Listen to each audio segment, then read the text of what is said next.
नमस्कार, जवाब तो देना होगा। मैं आप सभी का स्वागत है। मैं हूं डॉक्टर अवधेश मिश्रा। छत्तीसगढ़ कांग्रेस की सियासत में इन दिनों टैलेंट हंट का जोर लगा हुआ है। दरअसल कांग्रेस एआईसीसी ने कांग्रेस के अलग अलग राज्यों में कांग्रेस के लिए प्रवक्ता, पैनलिस्ट, कंटेंट राइटर और मीडिया में इस्तेमाल करने, सोशल मीडिया में इस्तेमाल करने के लिए टैलेंट तलाश रही है। पहले संभाग के बाद प्रदेश स्तर पे लगातार टैलेंट सर्च प्रोग्राम जारी है। राजधानी रायपुर में पूरे प्रदेश के लिए सर्च का कार्यक्रम किया गया। टैलेंट की भरमार कांग्रेस में दिखी। लगभग 100 से ज्यादा प्रतिभागी शामिल हुए। शॉर्ट लिस्टेड किया गया। एआईसीसी सूची जारी करेगी। लेकिन कांग्रेस को टैलेंट पे भरोसा है, बीजेपी इस पे टोका टोकी कर रही है। बीजेपी कह रही है कि जहां पे कुछ बचा नहीं, वहां पे किस बात का टैलेंट खोजा जा रहा है। आज इसी गंभीर मुद्दे पे करेंगे चर्चा, लेकिन उससे पहले देख लीजिए यह खास रिपोर्ट। छत्तीसगढ़ में जिला अध्यक्षों की नियुक्ति के बाद कांग्रेस नए अभियान में जुट गई है और इस बार तलाश किसी हाँ में हाँ मिलाने की नहीं, बल्कि ऐसे सियासी शार्प शूटरों की है जो बीजेपी प्रवक्ताओं को शब्दों से ढेर कर सके। जी हाँ, कांग्रेस प्रवक्ताओं की खोज कर रही है। इसके लिए बाकायदा टैलेंट हंट अभियान चलाया जा रहा है, जहां देखा जा रहा है कि कौन टीवी डिबेट में तथ्यों की मिसाइल छोड़ सकता है, कौन सोशल मीडिया पर बीजेपी के नैरेटिव की हवा निकाल सकता है और कौन पब्लिक गैदरिंग्स में माइक संभालते ही सियासी स्कोर पलटने का वादा रखता है। कांग्रेस का संदेश साफ है, अब प्रवक्ता वो नहीं बनेगा जो सिर्फ बयान पढ़े, बल्कि वो होगा जो तंज में तर्क, तर्क में चोट और चोट में सियासत रखता हो। छत्तीसगढ़ कांग्रेस का टैलेंट हंट प्रोग्राम की शुरुआत, नए प्रवक्ता की तलाश। कांग्रेस प्रदेश कार्यालय राजीव भवन में प्रदेश भर से कुल 120 कैंडिडेट हुए शामिल। नए प्रवक्ताओं के लिए टैलेंट हंट की चयन प्रक्रिया 25 राउंड में होगी पूरी। पैनल डिस्कशन, रिटन टेस्ट और इंटरव्यू के माध्यम से पार्टी के प्रवक्ताओं का होगा चयन। इंटरव्यू प्रक्रिया में कांग्रेस की राष्ट्रीय प्रवक्ता अनुमा आचार्य समेत दिग्गज नेता होंगे शामिल। कांग्रेस बोली, सक्षम नेता मौजूद, आगे भी लोगों को विचारधारा से जोड़ने की पहल। बीजेपी बोली, कुछ भी कर ले कांग्रेस, हमारे प्रवक्ताओं का कोई मुकाबला नहीं। कुल मिलाकर कांग्रेस ने ठान ही ली है कि नीचे से लेकर ऊपर तक हर नेता दमदार होना चाहिए, जिसको कांग्रेस दावा भी कर रही है। लेकिन बीजेपी इस मुद्दे पर भी कांग्रेस को घेरने में लगी है। डिप्टी सीएम विजय शर्मा ने तंज कसते हुए कहा कि कहीं से भी किसी को अचानक ले आना ठीक नहीं। जनता के बीच काम करके आए हो तो अनुभव होगा, वो भाजपा प्रवक्ताओं के सामने टिक नहीं पाएंगे। सिलेक्शन का कोई नंबर ऐसा निर्धारित नहीं है। हम उनको देख रहे हैं कि उनकी कम्युनिकेशन स्किल्स कैसी है, वो लोग किस तरह से संप्रेषण कर पाते हैं, पॉलिटिकल अवेयरनेस कितनी है उनकी, क्या वो लोकतंत्र की विचारधारा से अलाइंड है या नहीं है, क्या वो कांग्रेस पार्टी में शुरू से हैं या वो नए लोग जुड़ रहे हैं, और उनका देश के लोकतंत्र के प्रति क्या विचार है। ये हमारे क्राइटेरिया हैं। इसमें कोई ज़रूरी नहीं है कि कांग्रेस पार्टी के एग्जिस्टिंग लोग हों। हम चाहते हैं कि नए लोग जुड़ें और इसीलिए ये नेशनल टैलेंट हंट है। अभी कोई अचानक से आएगा तो वो कैसे इसको मेंटेन करेगा, मैं सोचता हूँ हो भी सकता है, मैंने नहीं कह रहा हूँ, लेकिन मुझे लगता है कि आप जनता के बीच काम कर करके आएंगे तो अनुभव होगा, वो अनुभव का। कुल मिलाकर छत्तीसगढ़ की राजनीति में मुकाबला पोस्टर बैनर के साथ साथ पैनल बनाम पैनल का हो चला है। कहीं न कहीं कांग्रेस मान चुकी है कि बिना धारदार प्रवक्ताओं के सत्ता की लड़ाई अधूरी है, इसलिए अब पार्टी बयानबाजी नहीं, बहसबाज तैयार कर रही है। वहीं बीजेपी इसे कांग्रेस की हड़बड़ी बताकर अनुभव का सवाल उठा रही है। अब असली फैसला टीवी डिबेट, सोशल मीडिया और जनसभाओं के अखाड़े में होगा, जहां देखा जाएगा कि कांग्रेस का टैलेंट हंट, सियासी शार्प शूटर कुछ गढ़ पाता है या फिर बीजेपी का दावा सही साबित होता है। Bureau report, BSTV Chhattisgarh. इस रिपोर्ट को देख के आप समझ गए होंगे कि क्या कुछ कांग्रेस के टैलेंट हंट में और बीजेपी के तमाम राजनीतिक बयानबाजियों में क्या कुछ चल रहा है। चले इसी गंभीर मुद्दे पे करेंगे चर्चा। आज 3 बेहद ही खास वरिष्ठ मेहमान हमारे साथ जुड़े। पहले मेहमानों का परिचय आपसे करा देता हूं। बीजेपी की ओर से श्रीचंद सुंदरानी जी हैं, वरिष्ठ नेता है, विधायक रह चुके हैं। सुंदरानी जी, बहुत स्वागत आपका। कांग्रेस की ओर से सुरेंद्र वर्मा जी है, वरिष्ठ नेता है, वरिष्ठ प्रवक्ता है। सुरेंद्र जी, आपका भी स्वागत है। बतौर राजनीतिक विश्लेषक सूबे के वरिष्ठ पत्रकार बाबूलाल शर्मा जी भी हमारे साथ मौजूद है। बाबूलाल जी, आपका भी बहुत बहुत स्वागत है। सुंदरानी जी, मैं सवाल आपसे लेता हूं। कांग्रेस टैलेंट सर्च कर रही है, जिला स्तर से लेकर संभाग स्तर से लेकर प्रदेश स्तर। बीजेपी कह रही है कि साहब कैसे अचानक आप टैलेंट सर्च करने लगे और इसका फायदा क्या होगा। जरा समझाइए ना एक बार कि राजनीतिक दलों में टैलेंट सर्च किया जा रहा है, इसके मायने क्या। देखिए डॉक्टर अवधेश जी, जहाँ पे टैलेंट का अभाव हो तो वो सर्च करेंगे। हालांकि ये कांग्रेस पार्टी का अंदरूनी मामला है, कुछ भी कर लें। जब कार्यकर्ताओं का जिस पार्टी के पास अभाव होगा, जिस पार्टी के पास प्रवक्ताओं का अभाव होगा, तो निश्चित रूप से टैलेंट हट करके ही मतलब खोजा जाएगा। तो खोजेंगे भी कहां से, और मुद्दे कहां हैं इनके पास? ये तो एसी रूम में बैठकर बाइट दे देकर काम करते हैं, इसके अलावा घूमते तो है नहीं। धरातल पे इनकी कोई पकड़ नहीं है, मुद्दों पे इनकी पकड़ नहीं है, मुद्दों पे लड़ते नहीं है। तो अब खोज लें, जितना भी खोज लें, लेकिन भारतीय जनता पार्टी की सेहत में इसका कोई असर नहीं होने वाला। ठीक है सुरेंद्र जी, जहां अभाव है वहां सर्च किया जा रहा है, मुद्दे कहां हैं आप लोगों के पास, जरा समझाइए।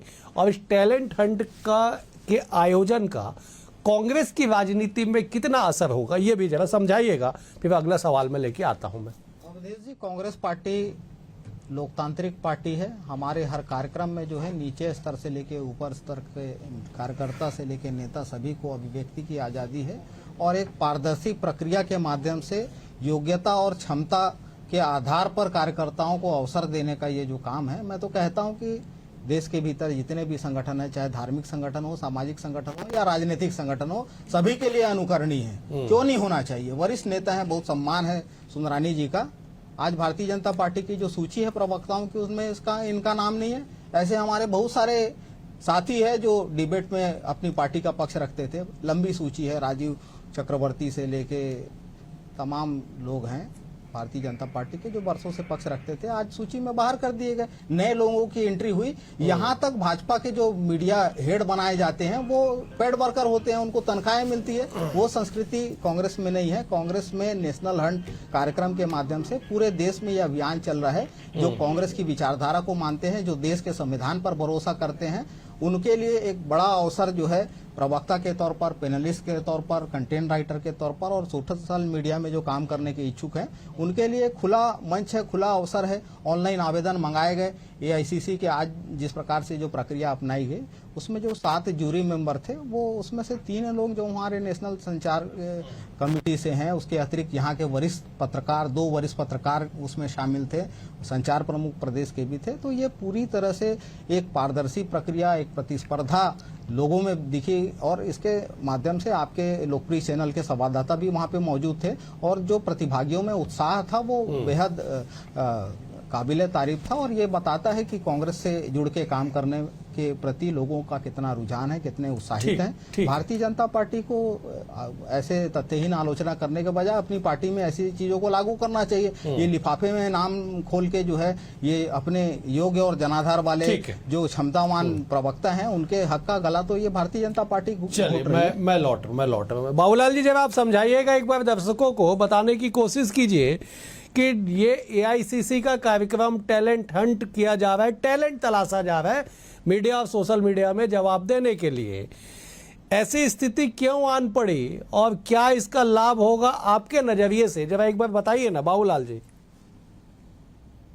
देखिए, टैलेंट की कमी नहीं है प्रवक्ताओं में, अच्छे टैलेंट है प्रवक्ताओं के बीच में आज भी।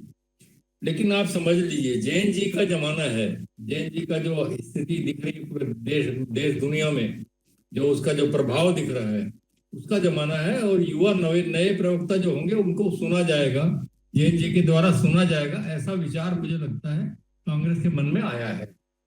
आधुनिक परिस्थितियों में परिवर्तन करके कांग्रेस की नजर यह दिख रही है, वो चाहती है कि आधुनिक परिस्थितियों में कुछ परिवर्तन होना चाहिए। युवा जो होते हैं वो ऊर्जा से भरपूर होते हैं, भरे रहते हैं, और उनके अंदर क्या ऊर्जा है इसको समझने के लिए कांग्रेस ने एक प्रयोजन किया मुझे लगता है। और जो है, जो इसमें प्रतिभाएं होंगी, निश्चित रूप से वो प्रतिभा उभर के सामने आ सकती है, और उनका चयन अगर करते हैं तो इनके प्रवक्ताओं की बाढ़ में और बढ़ोतरी होती है। दूसरी चीज क्या है, परिपक्व जो आज के जो परिपक्व नेता है, प्रवक्ता है, वो इनको और सिखाएंगे, इनका अध्ययन बढ़ेगा, तो निश्चित रूप से लाभ ही होगा। हानि होने का प्रश्न तो मुझे नहीं दिखता है। और जहां तक ये चुनौती जो भारतीय जनता पार्टी की है, कि हमारे जो प्रवक्ता है उनका मुकाबला नहीं कर पाएंगे, देखिए ऐसा दम गलत है। नए से नए प्रवक्ता भी जो है वो आगे बढ़ सकते हैं, अपने अध्ययन के दम पर जो है काफी अच्छी बात कर सकते हैं। मैंने देखा है अभी कुछ नए प्रवक्ता अभी आए हैं सामने, उनमें से कुछ इतना बढ़िया प्रवक्ता साबित हो रहे हैं और इतनी अच्छी बातें इतने अच्छे ढंग से प्रस्तुत करते हैं कि आश्चर्य होता है कि ये नए हैं और इतना अच्छे ढंग से बोल रहे हैं। ऐसा नहीं होना चाहिए कि टैलेंट हंट में कोई बुरी बात नहीं है। बाबूलाल जी, मैं लौटता हूं, बिल्कुल सही कि टैलेंट का सर्च हमेशा होना चाहिए, नए लोगों को मौका भी मिलना चाहिए। बाबूलाल जी, मैं लौटता हूं आपके पास, मैं जब सुंदरानी जी के पास जाता हूं। सुंदरानी जी, आप बेहद वरिष्ठ राजनीतिज्ञ हैं, आप राजनीति के तमाम पहलुओं को समझते हैं। एक सिस्टम हुआ करता है कि प्रदेश अध्यक्ष की नियुक्ति होगी, प्रदेश अध्यक्ष जिला अध्यक्ष नियुक्त करेगा, अपनी टीम बनाएगा, प्रवक्ता बनाएगा। अब कांग्रेस पहले जिला अध्यक्षों की नियुक्ति दिल्ली से करवा ली, कांग्रेस ने, दिल्ली ने नियुक्ति कर दी, आईसीसी ने नियुक्ति कर दी। अब प्रवक्ता, पैनलिस्ट और कंटेंट राइटर होंगे, वो भी एआईसीसी डिसाइड करेगी। प्रदेश अध्यक्ष क्या करेगा, प्रदेश की बॉडी क्या करेगी? देखिए, निश्चित रूप से कांग्रेस का पतन भी इसीलिए हुआ डॉक्टर अवधेश जी। कांग्रेस के सारे निर्णय दिल्ली में होने लगे। दिल्ली क्या जाने रायपुर में कौन प्रवक्ता, प्रदेश में कौन प्रवक्ता क्या जवाब दे सकता, किसका कितना अध्ययन है, किसमें कितनी जानकारी है, किसमें टैलेंट है। ये चूंकि नेशनल मीडिया वाले, नेशनल पार्टी के पदाधिकारी जानते नहीं है, लेकिन फैसले वहां से करते हैं। ये सारे फैसले दिल्ली से ही करते हैं, चाहे वो विधानसभा की टिकट हो या पार्षद की टिकट हो, दिल्ली से फैसला होता है। दिल्ली वालों को पता नहीं होता और ऐसी में कांग्रेस पार्टी दिन ब दिन डूबते जा रही है। फैसले अगर प्रदेश के प्रदेश में हो, जिले के जिले में हो, तो कहीं न कहीं प्रतिभाएं सामने आ सकती है और निश्चित रूप से प्रतिभाएं सामने आना चाहिए, चाहे वो किसी भी दल की बात हो। हालांकि हमें इस बात से कोई फर्क नहीं पड़ता कांग्रेस की प्रक्रिया क्या है, कांग्रेस कैसा चयन करती है। हम तो यही शुभकामनाएं देंगे जो प्रक्रिया से कांग्रेस पार्टी चल रही है पूरे देश में ऐसे ही चले, ताकि 50-60 साल तक भारतीय जनता पार्टी के साथ मुकाबला करने की स्थिति में न रहे। ठीक है, चले मैं लौटता हूँ। सुरेंद्र जी, थोड़ा सा समझाइएगा, सवाल बहुत सारे उमड़ रहे हैं। ठीक है, एक अच्छा आयोजन हो सकता है, कांग्रेस पार्टी के सेहत पे अच्छा प्रभाव पड़े, नए लोग आए, अच्छे अच्छे टैलेंट सामने निकल के आए। लेकिन किसी भी राजनीतिक दल में, खाली कांग्रेस नहीं, बीजेपी हो, दीगर कोई भी दल हो, एक संतुलन साधने की कोशिश होती है संगठन के जरिए। साहब, क्षेत्रीय संगठन संतुलन आपको साधना है, 5 संभाग है हमारे पास, हमको गुटी संतुलन साधना है कि साहब अमुक नेता को भी प्राथमिकता देना है, उनको भी देखना है। उसके बाद जो कार्यकर्ता में उत्साह रहता है, जो उस लेवल के कार्यकर्ता होते हैं, उन्हें भी मौका देना होता है। तो ऐसे में कुछ गड़बड़ियां नहीं हो सकती? ऐसे में कुछ आने वाले समय में इसका साइड इफेक्ट आपको नहीं नजर आता? बिल्कुल नहीं अवधेश जी, देखिए आपने संतुलन की बात कही, ये पूरा जो प्रोसेस है, मैं सिस्टम का उदाहरण हूँ। 2007-8 में राहुल जी जब महासचिव बने थे कांग्रेस के, उन्होंने यूथ कांग्रेस और एनएसयूआई में चुनाव का सिस्टम शुरू किया, उसके बाद प्रशिक्षण का कार्यक्रम शुरू किया। मैं उस ट्रेनिंग टीम का हिस्सा था जो जेएनएलआई के तौर पे पूरे देश में ट्रेनिंग दिया करती थी और उसी सिस्टम से मुझे अवसर मिला। आज मैं आपके लोकप्रिय चैनल में यहाँ पर एक वरिष्ठ प्रवक्ता के तौर पे बैठा हूँ। तो ये प्रक्रिया जो है, ये केवल कांग्रेस, क्योंकि लोकतांत्रिक प्रक्रिया कांग्रेस में है, भारतीय जनता पार्टी तो मुखौटा है, इनके जो पीछे आरएसएस के लोग हैं, ये केवल षड्यंत्र रचने का काम करते हैं और संचार के मामले में केवल आईटी सेल के पेड वर्कर और ट्रोल आर्मी के भरोसे हैं जो दिन रात झूठ परोसने का काम करते हैं। मूल बात, जहां तक आपने संतुलन की बात कही, ये भाजपा के द्वारा फैलाया जाने वाला भ्रम है। न जिला कमेटी न प्रदेश कमेटी, प्रदेश में जो संचार विभाग काम कर रहा है वो यथावत काम करते रहेगा। जिला अध्यक्ष जो है अपने प्रवक्ता की नियुक्ति वो करेंगे जैसे पहले सिस्टम था। ये टैलेंट हंट पूरे देश में चलाया जा रहा है, जिसके माध्यम से योग्य उम्मीदवार जो है वो यदि नेशनल के लायक है तो नेशनल स्पोक्स पर्सन या मीडिया कोऑर्डिनेटर या कंटेंट राइटर के रूप में नेशनल में अवसर मिलेगा। जिस तरह से भारतीय जनता पार्टी अपने योग्य और ऊर्जावान कार्यकर्ताओं के हक का गला घोटती, वो सिस्टम हमारे यहाँ नहीं है। दर्जनों उदाहरण है, मैं पहले भी कहा था ना, सुनील चौधरी जी लगातार हमारे साथ बैठते थे, उमेश गोरमोड़े सीए थे वो साहू, उसके बाद सुंदरानी जी का मैंने उदाहरण दिया, विधायक रहे हैं, पूर्व विधायक हैं, आरडीए के अध्यक्ष रहे हैं, पार्टी का पक्ष इतना शानदार तरीके से रखते हैं, इनकी पार्टी ने इनको प्रवक्ता के लायक भी नहीं समझा, तो दुख होता है। भारतीय जनता पार्टी में का जो चरित्र है ये पूरी तरह से, अभी कह रहे थे दिल्ली से फैसले होते हैं, भाजपा का फैसला तो पहले दिल्ली फिर बिहार, उसके बाद अब तो आरोप लग रहा है गुजरात से सूचियां तैयार होती है, कौन मंत्री बनेगा ये भी गुजरात तय करता है। एक व्यक्ति के पूंजीपति मित्र के मुनाफे के लिए मंत्री बनाए जाते हैं। तो मेरा हमारा तो निवेदन है कि जो आम कार्यकर्ता है उनको अवसर मिले। ठीक है सुंदरानी जी, अब सवाल साहब चरित्र का है कि आपकी पार्टी का चरित्र ऐसा है कि चीजें यहाँ तय नहीं होती है। सुरेंद्र जी बेहद गंभीर आरोप लगा रहे हैं, जवाब भी दीजिएगा। डॉक्टर अवधेश जी, ये आरोप कुछ भी लगा ले, मैंने कहा ना, एसी में बैठकर ये सोचते हैं और सुबह कोई प्लान करते हैं, दिन भर उसी को चलाते हैं और सभी प्रवक्ता वही भाषा बोलते हैं। लेकिन भारतीय जनता पार्टी के फैसले जितने भी होते हैं प्रदेश के प्रदेश में होते हैं, जिले के जिले में होते हैं, केंद्र के केंद्र में होते हैं। कई बार ऐसा होता है कि प्रदेश के फैसले लेने में केंद्र की राय, क्योंकि नियुक्तियां केंद्र से होती है, राष्ट्रीय अध्यक्ष नियुक्ति करते हैं, तो राय ली जाती है प्रदेश के नेताओं। केंद्र वाले क्या जाने किस कार्यकर्ता को क्या है वो जो जिम्मेदारी से, प्रदेश वाले ही प्रपोज करते हैं, राष्ट्रीय अध्यक्ष नियुक्त करते हैं। बिल्कुल सही। ये प्रक्रिया हमारे यहाँ प्रजातांत्रिक ढंग की प्रक्रिया है। ये कांग्रेस पार्टी जैसा एक परिवार की पार्टी बन के रह गई। वो जब तक वो परिवार किसी के सिर पे हाथ नहीं रखेगा तब तक कांग्रेस पार्टी की सूची फाइनल नहीं होती। कई बार तो जिला अध्यक्षों की सूची दिल्ली में 6-6 महीने 12-12 महीने से रुकी रहती है। हम पिछले 3 साल से सुन रहे टीएस बाबा अध्यक्ष बनेंगे, 2 साल से सुन रहे टीएस बाबा अध्यक्ष बनेंगे, फिर भूपेश बघेल आपत्ति कर देते हैं जाके तो टीएस बाबा का अध्यक्ष रुक जाता है। तो ये तो कांग्रेस में ही होता है, हमारे यहाँ तो किसी के लिए कोई आपत्ति भी नहीं करता। ठीक है, मैं लौटता हूं। मैं बाबूलाल जी आपका रुख करता हूं, फिर सुरेंद्र जी मैं आपके पास आऊंगा। राजनीति प्रयोगशाला के तौर पे पिछले कई सालों से उदाहरण देता आया है। कई प्रयोग हुए जिसके सकारात्मक नकारात्मक दोनों परिणाम सामने देखने को मिले। लेकिन बाबूलाल जी एक बहुत व्यवहारिक सवाल है मेरे मन में कि अगर टैलेंट हंट से चुन के कोई प्रवक्ता, जिसको प्रदेश प्रवक्ता की जिम्मेदारी मिलेगी, प्रदेश प्रवक्ताओं की टीम में वो काम करेगा, तो स्थानीय लोग क्या मौका देंगे जो पहले से टीम में काम कर रहे हैं? क्योंकि कंपटीशन तो पहले घर में उसके बाद बाहर होता है। बाबूलाल जी देखिए, चयन करना और किसको बोलने देना है, किसको भेजना है डिबेट का, ये इसकी एक समिति, एक अथॉरिटी है। कांग्रेस में भी है, भारतीय जनता पार्टी में भी। वो अथॉरिटी तय करती है किस चैनल में किसको भेजना है, किस विषय पे किसको भेजना चाहिए। तो एक बात समझ लीजिए कि नए टैलेंट हंट से जो लोग निकल के सामने आएंगे तो उन पर किसी प्रकार का शंका करना बेमानी है। मैं आपको एक उदाहरण बताता हूँ। कोई जानता था क्या प्रशांत किशोर कौन है, कहाँ का रहने वाला है? पहले कोई जानता था क्या? अचानक प्रशांत किशोर एक सितारा बन के राजनीतिक क्षेत्र में ऐसा छाया जो सबके सामने है। तो इस तरह जो है नए लोगों में कुछ टैलेंट नहीं होगा ऐसा मैं मानता नहीं। इसी में कई प्रकार की प्रतिभाएं इसके अंदर में बैठी होंगी, कुछ ऐसे उभर के सामने आएंगी और हो सकता है वो बहुत अच्छा सामना भी करे भारतीय जनता पार्टी के प्रवक्ताओं का।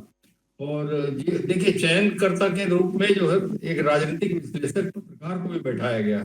इसका अर्थ साफ है कि डिबेट के सिस्टम के आधार पर कौन सही कह पाएगा ये भी देख सके, ताकि वो डिबेटर खुद जो है, पत्रकार डिबेट करते हैं, राजनीतिक विश्लेषक के रूप में बैठते हैं, वो जानते हैं कि किस तरह से कहना चाहिए। तो वो भी एक प्लस पॉइंट जो है इस हंट प्रोग्राम में मुझे लगता है। और देखिए, लाभ होगा, इससे हानि होने की बात नहीं है, क्योंकि एक तो कांग्रेस के प्रति भावना बढ़ेगी, जितने लोग टैलेंट के लिए आए हैं, और उनके मन में कांग्रेस के प्रति एक लगाव पैदा होगा, और बाहर प्रचार प्रसार भी उसके माध्यम से होगा। बहुत सारी चीजें प्लस पॉइंट होंगी और निश्चित रूप से जो है प्रोग्राम कोई गलत नहीं है, ठीक है। ये तो भारतीय जनता पार्टी को भी करना चाहिए मेरी समझ में। जी ठीक है, मैं लौट रहा हूं। मैं जरा सुरेंद्र जी का रुख करता हूं। सुरेंद्र जी, ठीक है बाबूलाल जी, मैं लौट रहा हूं आपके पास। मैं जरा सुरेंद्र जी का रुख करता हूं। सुरेंद्र जी, उन प्रवक्ताओं के, पैनलिस्ट के या कंटेंट राइटर के तौर पे जो काम करेंगे उनकी उपयोगिता पे तो चर्चा हो गई, लेकिन एक सवाल है कि साहब सुरेंद्र वर्मा से बेहतर विज्ञप्ति आज कौन लिख सकता है छत्तीसगढ़ कांग्रेस की मीडिया टीम में? आप भी जानते हैं, अगर कोई आपको रिप्लेस करेगा तो आप कैसे एडजस्ट करेंगे उसे? अवधेश जी, प्रतिभा की कोई कमी नहीं है और कांग्रेस के भीतर जो है ऐसे ऐसे कार्यकर्ता हैं। आज मैंने महसूस किया, आज उस पूरी प्रक्रिया के दौरान मैं मौजूद था। वो जो लिखावट थी, जो प्रेस नोट उनसे लिखवाए गए, उसमें कई प्रेस नोट ऐसे थे जो मैं समझता हूँ व्यक्तिगत तौर पर मुझसे किसी भी उस मापदंड में कम नहीं था। कुछ लोगों के नोट्स तो मेरे से भी अच्छे थे, मैं स्वीकार करता हूं व्यक्तिगत तौर पर। ये कांग्रेस की खूबसूरती है, ये खासियत है। आपने देखा होगा कि पिछले 5 साल में यूथ कांग्रेस के भीतर यंग इंडिया के बोल के नाम से 3 प्रोसेस कंप्लीट हुआ है। उसमें छत्तीसगढ़ के आधा दर्जन से ज्यादा परिणाम क्या है भैया? बना, वही तो बता रहा हूँ सुंदरानी जी, आप सुनिए तो सही। सुबोध हरिद्वाल को जानते हैं आप ना, उनको संचार में राष्ट्रीय स्तर पर पहचान जो है यंग इंडिया के बोल के माध्यम से यूथ कांग्रेस ने राष्ट्रीय प्रवक्ता बनाकर दिया। जावेद, आपने नाम सुना होगा। बस्तर का एक युवा जावेद भाई नेशनल प्रवक्ता बने। सरगुजा से, कोरिया से, रायगढ़ से जो हमारे युवा हैं उनको राष्ट्रीय स्तर पर पहचान जो है कांग्रेस पार्टी ने दिया है। भारतीय जनता पार्टी तो लगातार अपने ऊर्जावान कार्यकर्ताओं के हक का गला घोटते रही है। ये मुद्दों की बात करते हैं। आज भी जो उनसे डिस्कशन के दौरान में था, जो बिजली बिल योजना को लेके जो उस प्रकार से गाइडलाइन की दरें बढ़ाई गई, और सबसे महत्वपूर्ण हर युवा के मन में जो कारपोरेट लूट इस सरकार के संरक्षण में चल रहे, इतना आक्रोश जो था वो स्वाभाविक अभिव्यक्ति उनकी निकल के आ रही थी। निश्चित तौर पर देखिए अवसर मिलना चाहिए। आपने समन्वय की बात कही, वो पार्टी में आएंगे तो उनके लिए भी फुल प्रूफ सिस्टम बना हुआ है, उनके लिए भी अवसर है। पुरानी कमेटी तो काम करेगी ही, लेकिन ये हमारे जो युवा हैं उनके अंदर जो आक्रोश है इस सरकार के जो है पूंजीवाद नीतियों के खिलाफ, जो है कारपोरेट लूट के खिलाफ, जो है वो निश्चित तौर पर आने वाले दिनों में भारतीय जनता पार्टी की जो नीतियां हैं उसके लिए एक बड़ा हथियार है कांग्रेस पार्टी का। और अवसर तो जैसा बाबूलाल जी ने कहा ना कि भारतीय जनता पार्टी अहंकार न पाले और अपने भीतर, मैं तो ये उम्मीद करता हूं कि हमारे ही साथी है, विचारधारा अलग हो सकती है लेकिन उनका हक का गला घोटना छोड़ के इस तरह से कोई सिस्टम लाए जिसमें योग्यता को पहचान मिले, उनकी क्षमताओं का उपयोग हो और ये लिफाफा संस्कृति बंद करे, शोषण बंद करे अपने कार्यकर्ताओं का। भाजपा फिर जवाब ले लो सुंदरानी जी। आप कह रहे साहब कि कोई फर्क नहीं पड़ेगा बीजेपी की सेहत पे। सुरेंद्र जी दावा कर रहे कि साहब ये बीजेपी मौजूदा सरकार के लिए ये तैयार कर रहे हैं, एक ऐसी फौज तैयार कर रहे हैं जो धरातल पे जाके सरकार को जवाब देगी, बीजेपी को जवाब देगी। डॉक्टर अवधेश जी, ये सिर्फ प्रचार का मुद्दा है। भारतीय जनता पार्टी ऐसे मामलों में प्रचार नहीं करती। भारतीय जनता पार्टी समय समय पर दिल्ली में प्रवक्ताओं की बैठक बुलाती है और नए नए लोगों की बैठक बुला के उसमें बहुत वरिष्ठ जो प्रवक्ता होते हैं वो सारा जानकारी देते हैं, प्रशिक्षण देते हैं और तैयारी करते हैं। मैं स्वयं 3 बार दिल्ली गया हूं और दिल्ली से सुषमा स्वराज जी, तो पीड़ा है कार्यकर्ताओं की, आपका नाम गायब हो जाता है प्रवक्ताओं की सूची में। हम नई पीढ़ी तैयार कर रहे ना। वही तो भाजपा का जो है, इनको तो पेट भर कर रखना है। तनखे से ये संचार चलाएंगे और सुंदरानी जी जैसे योग्य व्यक्ति को जिन्होंने अपना जीवन पार्टी को दिया उनको प्रवक्ता की सूची से बाहर करेंगे। यही तो पीड़ा है आम कार्यकर्ताओं की, यही पीड़ा है आम कार्यकर्ताओं की। हमको भी इस बात की पीड़ा है, हमारी पार्टी में जो सिस्टम अपनाया गया है। सुरेंद्र जी, इस बात को समझना होगा कि सुंदरानी जी का जिक्र आप बार बार कर रहे हैं व्यक्तिगत तौर पे। सुंदरानी जी प्रवक्ता नहीं है, उसके बाद भी रोज 5-6 डिबेट मना करते हैं और 3-4 डिबेट में रोज शामिल होते हैं। ऐसे लोग जो पार्टी का पक्ष रखते हैं उनको संचार में अवसर मिलना चाहिए, क्यों नहीं मिलना चाहिए? सुंदरानी जी की व्यक्तिगत इच्छा तो है पार्टी का पक्ष रखने के लिए, प्रवक्ता नियुक्त क्यों किया जाता है? और अभी जो है, मैं तो आधे नाम गिरा दूंगा, व्यक्तिगत आरोप लगाना मेरा उद्देश्य नहीं है। वो साफ दिखता है कि लिफाफा संस्कृति से आए हैं वो, उनका वजन क्या है? सुंदरानी जी जवाब दे दीजिए। बहुत देखिए, कोई लिफाफा संस्कृति नहीं चलती। प्रशिक्षण हमारे यहाँ भी होता है, बड़ा प्रशिक्षण होता है और कहीं न कहीं आज हम लोग भी उस शाला के विद्यार्थी रहे जहाँ से आज तो प्रशिक्षित लोगों को बाहर करना, वही तो कैसे तैयार होगी? नए लोगों को अवसर कैसे मिलेगा? जवाब आने दीजिए, मुझे समाप्त करना। नए लोगों को अवसर कैसे मिलेगा? लेकिन कांग्रेस पार्टी जितने भी प्रयोग कर रही है, पिछले 20 साल 25 साल से प्रयोग करते आ रही है, कहीं न कहीं वे सारे प्रयोग इनके विफल हुए। रिजल्ट में कहीं पे भी नहीं दिखता। यहाँ की राहुल गांधी जी की इतनी बड़ी बातें करते हैं, राहुल गांधी जी राजनीतिक मंच पे पूरी तरह से विफल साबित हुए। चलिए, मुझे जी विफल साबित हुई। खड़गे जी 80 साल 85 साल के खड़गे जी कांग्रेस के अध्यक्ष हैं। ठीक, क्या अपना वजन नहीं ढो पाएंगे तो दूसरों के वजन कैसे ढो पाएंगे? चले मुझे समाप्त करना है। सुरेंद्र जी, समय का अभाव है। आप तीनों मेहमानों का बेहद शुक्रिया। सुंदरानी जी आपका शुक्रिया, सुरेंद्र जी आपका शुक्रिया, बाबूलाल जी आपका भी बहुत बहुत शुक्रिया। कुल मिला के समझिएगा कि कांग्रेस पार्टी टैलेंट सर्च कर रही है अपनी पार्टी को गति देने के लिए। बीजेपी कह रही है कि साहब मुकाबला नहीं है, आप सर्च करते रहिए, तो वहीं कांग्रेस दावा करेगी कि साहब जब ये तैयार होकर मैदान में उतरेंगे तो बीजेपी को, सत्ताधारी दल को मुकम्मल जवाब देंगे। वक्त तय करेगा कि कौन किसको जवाब देगा और किस पार्टी की रणनीति कहां पे सटीक बैठती है। फिलहाल आज के लिए इतना ही। कल एक और विषय के साथ होगी मुलाकात। बने हुए BSTV के साथ। नमस्कार।